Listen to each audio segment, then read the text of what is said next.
O problema, né, Josias, é o clima que a gente vive no Brasil, né? Essas testemunhas que chegam lá, porque a todo momento a gente vê os bolsonaristas pelas redes sociais a só dizer e atacar Alexandre de Moraes e ao dizer que o que o Bolsonaro e seus aliados sofrem no Supremo é uma perseguição política. É o que o filho, inclusive, dele fala lá dos Estados Unidos. Quando essas testemunhas chegam frente a frente a Alexandre de Moraes, elas querem aproveitar qualquer instante para provocá-lo. E aí, Alexandre de Moraes tem que ter a sua postura, né, Josias?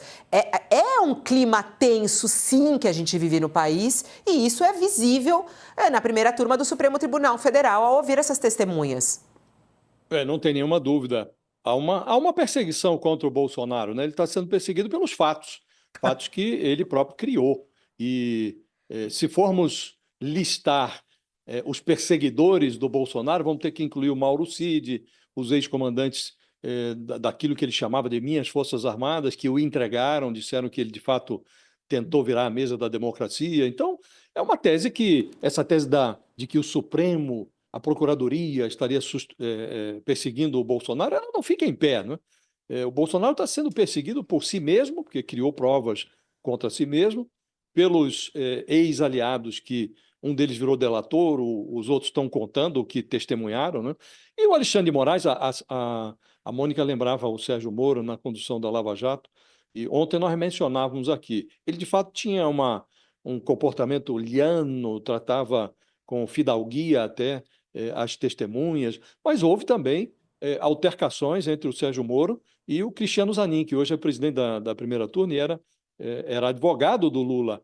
E os dois se desentenderam. Depois a Gabriela Hart, que sucedeu o Sérgio Moro na 13ª Vara de Curitiba, também ela teve um atrito verbal com o Lula. O Lula, num Sim. depoimento prestado a ela, o Lula tentou conduzir a sua manifestação numa direção e foi interpelado pela juíza. Então, o juiz é a autoridade máxima. No caso específico, o Alexandre de Moraes é o relator. Essas testemunhas, elas elas transitam ali entre a inutilidade e a tentativa de socorrer os réus. São inúteis os depoimentos nos trechos em que ficam elogiando a testemunha, como se elogios fossem apagar as provas, que estão lá nas páginas da denúncia que foi transformada em ação penal, né?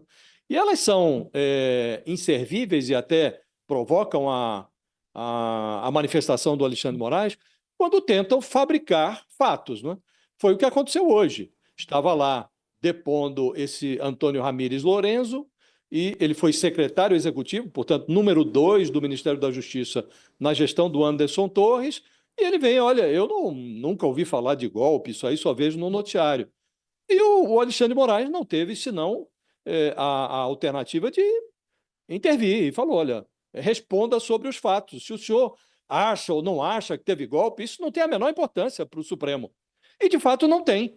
A opinião de um depoente, sobretudo um depoente que foi subordinado do réu, não tem a menor importância a opinião dele, porque os fatos estão lá e uma opinião não vai apagar os fatos. Do mesmo modo, o Aldo Rebelo, quando prestou depoimento, queria dar interpretação linguística a uma expressão atribuída ao Almir Garnier, aquele comandante da Marinha que colocou a Marinha a serviço, à disposição do Bolsonaro. E aí quis o Aldo Rebelo interpretar essa expressão à disposição. Ah, não é, disse ele lá, não é porque alguém diz que estou frito que se jogou na frigideira. Ora, isso não tem a menor relevância para o andamento do processo. E aí falou o Alexandre de Moraes, olha, se não se comportar vai ser preso, vai receber voz de prisão. O ministro também passou um sabão num general, coisa inédita. Eu nunca tinha visto isso. Um tribunal civil, um magistrado passando um sabão num general com 50 anos de exército, mas o general Freire Gomes, ele tentou suavizar a versão ou a declaração que tinha feito a Polícia Federal. E aí o ministro Alexandre de Moraes falou, ou mentiu lá ou está mentindo aqui. E mentira não nos interessa. E deu a oportunidade para o general se reposicionar em cena. E ele se reposicionou. E, no final das contas, passado ali trecho por trecho do que ele havia declarado à Polícia Federal, ele acabou reafirmando tudo, não é? Então, até aqui, Fabiola, não houve nada que apagasse as provas reunidas pela Polícia Federal, nenhuma evidência nova surgiu nesses depoimentos que socorresse algum dos réus, ao contrário, tudo que veio até aqui ou confirmou o que a polícia já tinha descoberto e o Ministério Público já tinha denunciado, ou é absolutamente inútil. São declarações que não têm a menor serventia. Então, faz bem o ministro Alexandre de Moraes, inclusive quando alerta aos advogados: olha, isso aqui não é circo. Então, conduzam aí os seus depoentes num rumo adequado, né? E ele faz bem, está conduzindo adequadamente ali e faz parte da coreografia do devido processo legal, e agora nós estamos na fase da oitiva de testemunhas. Faz parte da coreografia a intervenção de um magistrado quando ele identifica uma tentativa de desviar a atenção dos julgadores. Então, é parte da coreografia, não tem ali nenhum sintoma de perseguição. Ao contrário, o ministro está até alertando: olha, se for nessa direção, o determinada testemunha pode, inclusive, se encrencar. Então, ele está dando os alertas dele e o faz de forma veemente. Aí é uma questão de estilo, Fabíola. Ó, o Renato Fernandes diz aqui: parabéns, Xandão. O José fala: isso mesmo, não é circo. O Josias está certo, concordo com ele. A Mônica queria dar mais um palpite nisso, vai lá. Não, eu acho que a gente tem que diferenciar a condução que o juiz faz de uma audiência. O Josias lembrou muito bem da Gabriela Hart, e como era ali ao vivo, filmado, e ela pode ter se... Quer dizer, ela foi mal educada com o Lula. A metade do Brasil que odeia o Lula adorou. A metade do Brasil que ama o Lula achou que ela foi de uma extrema falta de educação. Mas ela estava no papel dela de juíza, de falar: não, vamos nos ater aos fatos. Eu lembro de um outro depoimento, eu acho que Lula prestou ao Sérgio Moro, que o Moro falava: aqui não é lugar de fazer discurso de política. E o Lula falava: não, mas é a minha hora de falar, eu quero falar o que eu quero falar. Existia essa tensão entre o juiz e o réu, entre juiz e testemunhas. Isso é uma coisa comum. O que a gente pode... Isso não significa que a gente deva desconsiderar, por exemplo, reclamações da defesa que diz: eu não tive acesso à totalidade das provas. Depois, quando o ministro Alexandre de Moraes deu acesso, deu só 15 dias para analisar milhões de documentos. Quer dizer, óbvio que o ministro Alexandre de Moraes não está acima do bem e do mal, ele não está acima de críticas, né? Mas é preciso diferenciar o que é uma condução de uma audiência, em que o juiz, sim, conduz a audiência, né, de outras reclamações e outras demandas da defesa, Fabíola. Eu acho que a gente não enfim, é só para ponderar que o fato de que é possível fazer críticas ao ministro Alexandre e a defesa tem feito, e é possível também entender o papel de um juiz que não pode deixar uma testemunha mentir, né? O general Freire Gomes, se ele mentiu, ele não pode. Mentir em juízo é crime. Então, ele pode, sim, prender o Freire Gomes por mentir. Ele pode, sim, prender o Aldo Ribeiro por desacatar o juiz. Desacato é crime.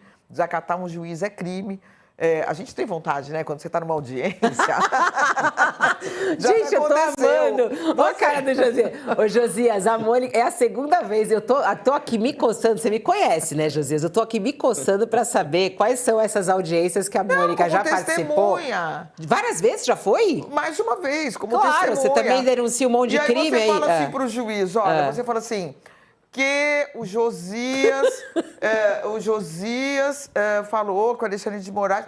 Aí o juiz fala assim para o escrivão: a Mônica Bergamo diz que o Josias defendeu acima de tudo. Não, eu não falei que o Josias defendeu, eu falei só que o juiz, que o Josias comentou. Não, a senhora decida. A senhora não pode falar duas coisas, sabe? É uma coisa assim sempre. Mas não foi o Moraes, não, com você, né? Você nunca encarou. Você tem vontade de falar: seu juiz, pelo amor de Deus, né? Não aceito censura. Gente, esse melhor.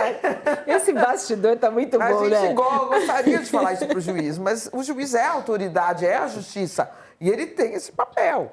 Então, se você está diante do juiz, mesmo que seja o Aldo Ribeiro, que já conviveu com o Alexandre de Moraes em outras diversas situações, naquele momento ele é testemunha e o Alexandre é o juiz. Então, os papéis são diferentes, né? Eu acho que o Alexandre tem que realmente... Teve um episódio muito emblemático em que a Folha foi processada pelo Fernando Collor. E eu estava lá, porque tinha feito parte das reportagens, Então, eu estava lá, era um dos réus, né? E havia uma juíza muito enérgica, chamava-se Selene Araújo, nem sei se ela continua nativa, se já se aposentou, e nós advogávamos no processo a tese de que nós precisávamos ter o direito, nós jornalistas, o jornal, de provar que aquilo que nós publicamos era verdadeiro. Era um instrumento chamado exceção da verdade. O Collor dizia que não era verdadeiro, nós queríamos provar que era verdadeiro. E aí o advogado do Collor se contrapunha a esse pedido. E a juíza Selene falou: doutor, na minha jurisdição, na minha vara, um jornalista que chega querendo provar o que ele publicou é verdadeiro, vai ter essa oportunidade. Diga o senhor o que disser. E ela desqualificou o advogado do Collor naquela audiência, que, aliás, era um bom advogado, né? Então, é assim. Os juízes se comportam assim. E cada um conduz a sessão à sua maneira, né? E o Alexandre de Moraes está impondo o seu estilo a essas sessões da primeira turma. Como relator, e não vi nada que desabonasse o trabalho do ministro até aqui. Ele é enfático? É. Agora, como diz a Mônica, se há alguma transgressão, se o advogado quer reclamar do fato de ter tido pouco tempo para analisar zilhões de provas, tudo isso é questionável e o advogado tem plena liberdade para questionar os procedimentos do Alexandre de Moraes. Agora, ali na condução das sessões, durante a oitiva de testemunhos, ele tem que zelar para que aquele procedimento seja útil à condução do processo. Portanto, não faz sentido ficar ouvindo o testemunha dar a sua opinião sobre uma tentativa de golpe que está provada nos autos.